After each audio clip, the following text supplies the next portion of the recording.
বাংলা নিউজের সরাসরি সম্প্রচারে সবাইকে স্বাগতম। এই মুহূর্তে আমরা দেখছি ছাত্র অধিকার পরিষদের নেতা কর্মীরা এই মুহূর্তে মশাল মিছিল বের করছে এই কেন্দ্রীয় শহীদ মিনার থেকে। মূলত গতকাল ভিপি নূর এবং গণ অধিকার পরিষদের নেতা কর্মীদের উপর হামলার ঘটনায় তারা আজ এই মশাল মিছিলের আয়োজন করে এবং আমরা দেখছি এই মুহূর্তে তারা কিন্তু সেনা প্রধানের নামে বিভিন্ন স্লোগান দিচ্ছে এবং আমরা আপনাদেরকে সেই স্লোগানগুলো আপনাদেরকে একটু শোনানোর চেষ্টা করব।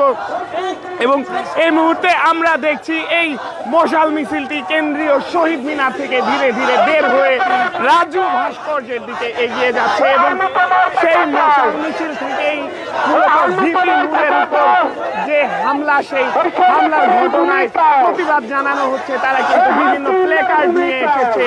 সেই প্ল্যাকার্ডের যে লেখা ইউনুস চাই চমৎকার স্বৈরাচারের পাহারাদার, এবং আমরা আরো দেখছি তাদের আরো বেশ কিছু ব্যানার কিন্তু তারা এখানে নিয়ে এসেছে। সেই ব্যানারগুলোর একটিতে লেখা ভিপি নূরের উপর হামলা কেন, ইন্টারিম জবাব দেয়, এবং একই সাথে তারা কিন্তু বিভিন্ন স্লোগান দিয়ে তারা কিন্তু ধীরে ধীরে এগিয়ে যাচ্ছে এই কেন্দ্রীয় শহীদ মিনার থেকে ধীরে ধীরে বের হয়ে তারা কিন্তু এগিয়ে যাচ্ছে রাজু ভাস্কর্যের দিকে। এবং সেই বিক্ষোভ মিছিলেই কিন্তু তারা বিভিন্ন স্লোগান দিচ্ছে এবং সেই জুলাইয়ের স্লোগান আবু সাইদ মুগ্ধ শেষ হয়নি যুদ্ধ, এই স্লোগান কিন্তু তারা দিচ্ছে এবং এই কেন্দ্রীয় শহীদ মিনার থেকে তারা কিন্তু মশাল নিয়ে ধীরে ধীরে এগিয়ে যাচ্ছে রাজু ভাস্কর্যের দিকে। সেনাবাহিনী দিয়ে হামলা কেন, ওয়াকার তুই জবাব দে, এরকম ব্যানারও কিন্তু নিয়ে আসা হয়েছে এবং সেই ব্যানারেই কিন্তু আমরা দেখছি তারা কিন্তু এই মশাল মিছিল বের করেছে।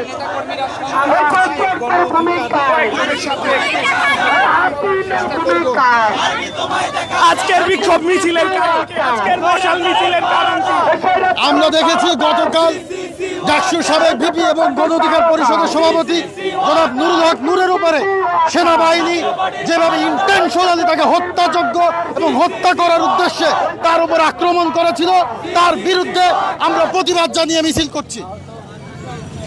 যেমনটি আপনারা শুনছিলেন, ছাত্র অধিকার পরিষদের ঢাকা বিশ্ববিদ্যালয়ের যে সদস্য সচিব রাকিবুল ইসলাম তিনি আমাদেরকে জানালেন আজকের এই মশাল মিছিলের কারণ কিন্তু তিনি আমাদেরকে জানালেন এবং আমরা দেখছি